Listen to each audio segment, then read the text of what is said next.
তো বস, গতকালকে রামায়ণা পার্ট 1 রামা গ্লিমস যে টিজারটা ড্রপ করা হয়েছে সেটা নিয়ে আমরা গতকাল কথা বলেছি। সেখানে আমি আমার রিয়াকশন দিয়েছি। পার্সোনালি আমার তো টিজারটা খুবই ভালো লেগেছে এবং যা ইস্যুস মনে হচ্ছে আমি বলেছি, তবে আমার টিজারটা খুবই ভালো লেগেছে। এবার আজকের এই ভিডিওতে আমরা ডিটেল একটা ব্রেকডাউন করবো যে গল্পটা কিভাবে যেতে পারে এবং টিজারে যে পয়েন্টগুলো দেখানো হয়েছে সেখানে গল্পটা কি, সেখানে সেই ঘটনাটা কি। আর একটা পিকচার তো সোশ্যাল মিডিয়াতে তৈরি হয়ে গেছে গতকাল থেকে, যে এই যে ক্রিয়েচারগুলো এটাকে ফিকশনাইজ করে বানানো হচ্ছে, এটাকে একদম অন্যভাবে নিয়ে যাওয়া হচ্ছে। তো সেগুলো নিয়েও আমরা কথা বলবো। আর আমার মনে হয় তোমরা অনেকেই ম্যাক্সিমাম লোকই দেখেছো হচ্ছে Ramayana the legend of Prince Ram, যে অ্যানিমেটেড সিনেমাটা আছে। তো সেটার সাথে এখানে যে সিকোয়েন্সগুলো দেখিয়েছে কি কি সিমিলারিটিস রয়েছে সেটা নিয়েও আমরা একদম স্ক্রিনশট দেখি কথা বলবো। তো চলো আজকের ভিডিও শুরু করা যায়। এবার আমার যেটা মনে হয় নিতেশ তিওয়ারি গল্পটা শুরুই করবে হচ্ছে যখন দশরথের কোনো সন্তান নেই এবং বশিষ্ঠের কথায় সেটা যজ্ঞ করছে এবং তার সন্তান হচ্ছে। এরপর দেখবে টিজারের একদম যে ওপেনিং সিকোয়েন্সটা, একটা পাখি উঠছে, নিচে যুদ্ধ হচ্ছে, বোঝা যাচ্ছে একটা ক্রিয়েচার পাখিটাকে এরকমভাবে ধরে ফেলে, লাথি মারতে যায়। ওটা কিন্তু রাম রাবণের ওই যুদ্ধের সিকোয়েন্স নয় যেটা দেখে লোকে আদিপুরুষ বলছে, ওটা কিন্তু ওই সময়ই নয়। ওটা হচ্ছে যখন শ্রীরামচন্দ্রের বয়স 14-15 বছর, সেই সময়কার। এবার সেই সময় হচ্ছে মারিচ এবং হচ্ছে তার মা তারকা, যাদের ভয়ে বিস্তার পেয়ে রয়েছে এবং সবাই তাদের জন্য ভীতপ্রায়, সেই সময়কার ঘটনা। আর হচ্ছে তারপরেই হচ্ছে বিশ্বমিত্র মুনি, সে যাচ্ছে হচ্ছে অযোধ্যায় দশরথের কাছে এবং তাকে বলছে যে রামকে যেন সে তার সাথে পাঠায়।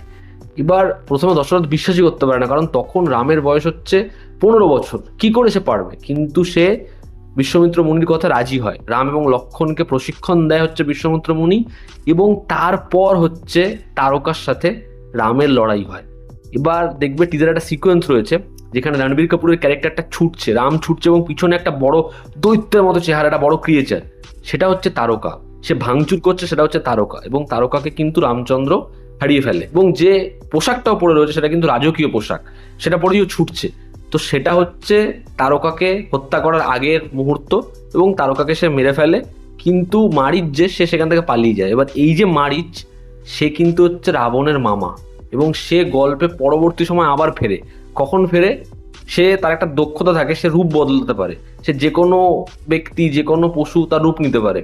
সেটা হবে যখন রাবণ সীতাকে হরণ করতে আসবে, তখন হচ্ছে ওই যে স্বর্ণ হরিণ সেটার রূপ ধরবে হচ্ছে মারিচ, যে পরবর্তী সময় মারা যাবে আর কি। এরপর দেখবে টিজারের একদম শুরুতে আরো একটা সিকোয়েন্স রয়েছে যেখানে হচ্ছে রামচন্দ্রের ক্যারেক্টার সে উড়ে যাচ্ছে, সামনে একটা বড় ক্রিয়েচার রয়েছে, যেটা এর আগের যে অ্যানাউন্সমেন্ট টিজার টেস্ট ছিল তখনও দেখা গেছিল যে গাছের ওপর উঠে বাণ নিক্ষেপ করছে। তো এটা হচ্ছে কবন্ধের সাথে রামচন্দ্রের যে লড়াইটা এবং সেখানে লক্ষণও উপস্থিত থাকবে। কবন্ধ হচ্ছে যে একটা অভিশাপ পেয়ে সে এরকম হয়ে গেছে, যেটা এরকম দৈত্য হয়ে গেছে। কবন্ধ আসলে খুব সুন্দর একজন সুপুরুষ ছিল, যে হচ্ছে আসলে ছিল বিশ্ব বসু। এবার তাকে ইন্দ্র অভিশাপ দেয়, কারণ সে ইন্দ্রকে হত্যা করতে গেছিল। ইন্দ্র তাকে অভিশাপ দেয় যে তার তার গলাটা কেটে দেয় এবং যখন তাকে গলা কেটে দেয় তখন সে বলে যে আমি যেন আমার ক্ষুধা নিবারণ করতে পারি। তখন তার ওই পেটের মধ্যে একটা চোখ এবং মুখ দেয়। তো যখনই এই ক্যারেক্টারটা বিশ্ব বসু বা হচ্ছে কবন্ধ এ সম্পর্কে তোমরা দেখবে, তখন দেখবে ওর চেহারাটা ওরকমভাবেই আসে। তো কবন্ধের সাথে হচ্ছে শ্রীরামচন্দ্র এবং লক্ষণের লড়াই হয় যখন তারা সীতা হরণের পরে খুঁজতে যায়। এবার রামচন্দ্র এবং লক্ষণ তারা হচ্ছে তার দুটো বাহু কেটে দেয়। এবার ইন্দ্র তাকে বলেছিল যদি বিষ্ণুর অবতার তোমাকে হত্যা করে তাহলেই তোমার মুক্তি আছে। এবার বিষ্ণুর 7 নম্বর অবতার তো শ্রীরাম, যে কারণে হচ্ছে তার মুক্তি হয়। এবার মেবি এখানে যে সিকোয়েন্সটা দেখানো হচ্ছে সেটা হচ্ছে ওই সিকোয়েন্সটা, প্রথম যে ফাইট সিকোয়েন্সটা দেখায় একদম শুরুতে। এরপর দেখবে একটা ব্যাকশট রয়েছে, শ্রীরামচন্দ্র ফিরছে অযোধ্যায়। তো এটা হচ্ছে ও প্রশিক্ষণ পেয়েছে এবং প্রশিক্ষণ পেয়ে আবার অযোধ্যায় ফিরছে। মেবি ওই সিকোয়েন্সটা হবে যখন হচ্ছে প্রজারা ফুল ছুটছে। এবং তারপর আরেকটা সিকোয়েন্স রয়েছে, দেখবে যে তীরধনুকটাকে তোলে, ওটা হচ্ছে পিনাক, ওটা হচ্ছে দিব্যধনুক মহাদেবের, শিবের, যেটা শুধু তোলেই নি, ওটা ভেঙেও ফেলেছিল। তো ওইটা হচ্ছে স্বয়ংবরের, যখন সীতার স্বয়ংবর হয়, যখন রামচন্দ্র আর কেউ তুলতে পারছিল, নাড়াতে পারছিল না ওই ধনুকটা, সেটা সে তুলে ফেলে এবং সেটা ভেঙে ফেলে। তো ওই সিকোয়েন্স হচ্ছে পার্টিকুলার হচ্ছে ওটা।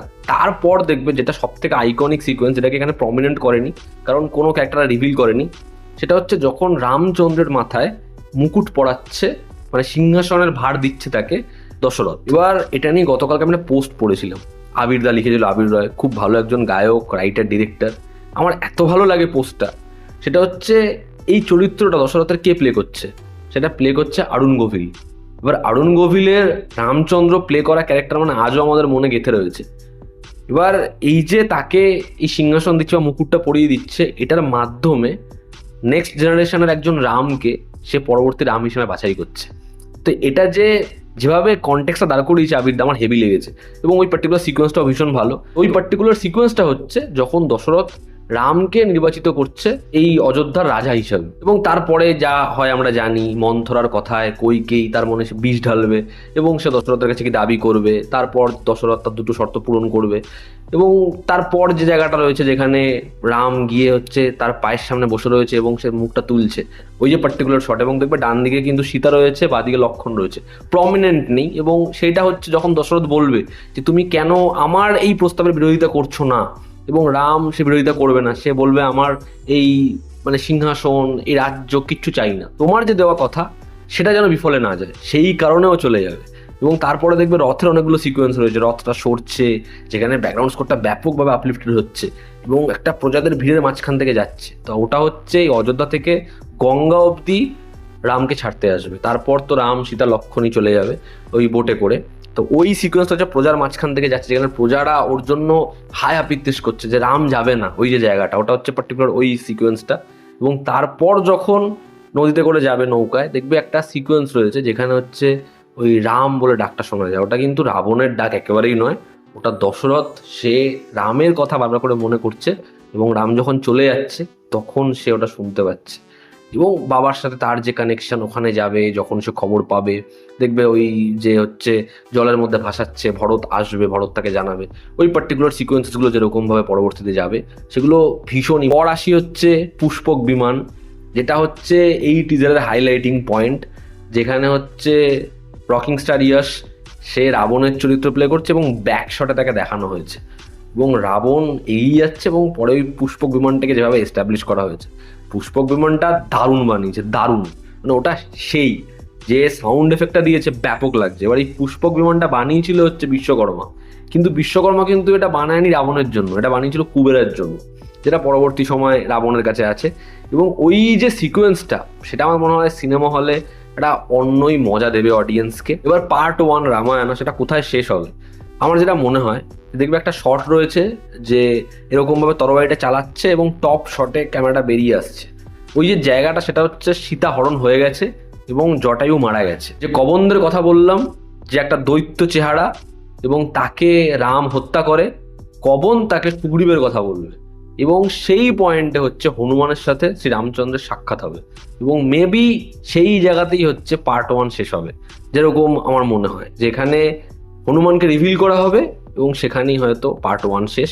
তো এই গল্পটা না অনেকটা ট্রাভেল করবে, এখানে রামচন্দ্রের জন্ম, তার বয়স 15 বছর, সে বিষ্ণুর সপ্তম অবতার, সেইখানে যেভাবে সে মারিচ, তারপরে তারকা এদেরকে হত্যা করছে, সেখান থেকে সে যে শিক্ষা লাভ করছে, ফিরে আসছে, কইকেয়ী তার কথাতে দশরথের এরকম একটা ডিসিশন, সে বনবাসে যাচ্ছে, তো ব্যাপারটা অনেকটা সময় ধরে হচ্ছে। তো এই ছবিটা ভালো হওয়াটা খুব দরকার এবং খুব ডিটেলিংয়ের সাথে আসাটা দরকার। এত ক্যারেক্টার্স, দুর্দান্ত দুর্দান্ত চরিত্র, মানে সেগুলো আজকেও দেখতে অডিয়েন্সের এত ভালো লাগবে যদি সেটাকে ভালোভাবে বানানো হয়। এবং এরকম ইমোশনাল, এরকম শিক্ষা, আমার মনে হয় যে এই ছবিটার ভালো হওয়া ভীষণ ভীষণ দরকার। মানে রামায়ণ নিয়ে আমার ফ্যাসিনেশন ভীষণ পরিমাণে, আমি চাই ছবিটা খুব খুব ভালো হোক।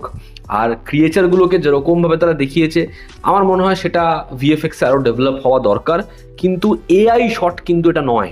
আমি কেন বলছি তার কারণ, যখন বারাণসীর টিজার এসেছিল, বারাণসীর অ্যানাউন্সমেন্ট হয়েছিল, যতক্ষণ না ছবির যারা ভিএফএক্স করেছে তারা স্টেটমেন্ট দিয়েছে, রিভিউয়ার প্রত্যেকে বহু জায়গা থেকে এরকম ধরনের জিনিসপত্র শোনা গেছিল এগুলোতে এআই দিয়ে করা।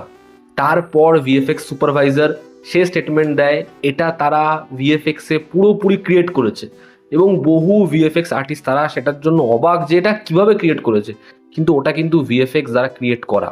এবং রামায়ণ ছবিটার ক্ষেত্রেও এগুলো যে শটগুলো দেখে আমাদের মনে হচ্ছে এআই, এগুলো এআই, আমার যেটা ধারণা সেটা আমরা ইদানিং এত পরিমাণ এআই জেনারেটেড জিনিসপত্র দেখছি, আমাদের হাতে জেমিনি আছে, চ্যাট জিপিটি আছে, যে কোনো প্রম্পট দিলে আমরা আজকে যা জিনিসপত্র পেতে পারি। যদি আমাদের কাছে জেমিনি প্রো থাকে, একটা ছোট্ট ভিডিও ক্রিয়েট করা যায়, আমি একটা স্টিল দিয়ে দিলাম, আমি প্রম্পট দিলাম ব্যাপক একটা, সেটা ভিডিও রূপান্তর করে দেবে। তো এগুলো আমরা এই পরিমাণে দেখছি, এতটা সহজলভ্য সেগুলো, যে কারণে আমরা আজকে যে কোনো বিষয়কে এআই জেনারেট করা হয়েছে এগুলো খুব সহজেই বলে ফেলছি। কিন্তু রামায়ণ ছবিটার ক্ষেত্রে ভিএফএক্স আরও পলিশ হবে, আরও হয়তো ব্যাপক হবে, সেটা এখনও অনেকটা সময় রয়েছে। কিন্তু আমার মনে হয় যে এগুলো এআই দ্বারা ক্রিয়েট করা নয়, এগুলো তারা জেনুইনভাবেই ক্রিয়েট করেছে। আর আদিপুরুষের সাথে এর কোনো কম্প্যারিজন নেই, মানে আদিপুরুষ কোনো মানে ওই সিনেমাটার কোনো মানে নেই, ওই ছবিটার কোনো মান নেই। রামায়ণ প্রথম যে ঝলকটা দেখিয়েছে এবং গতকালকে যে টিজারটা, সেটা অনেক অনেক গ্র্যান্ড।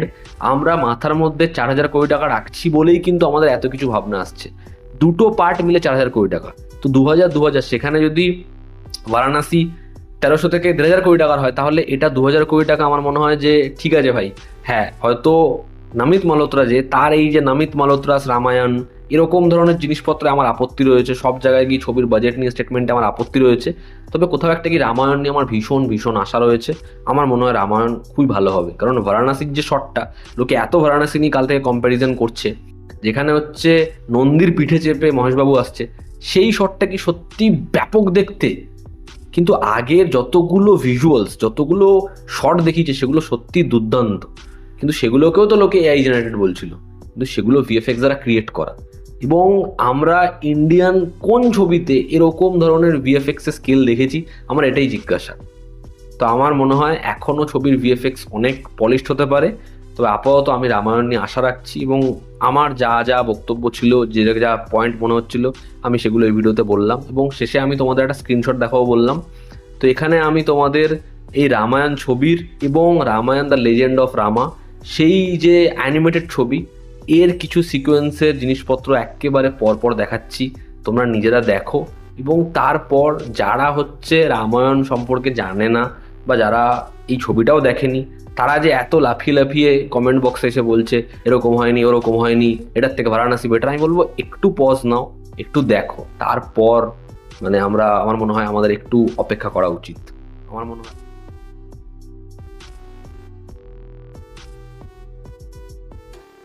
তো এই ছিল আজকের ভিডিও। তোমাদের কি অপিনিয়ন জানিও, জনতা আমাদের পাশে আছে। আবার দেখা হচ্ছে, টেক কেয়ার।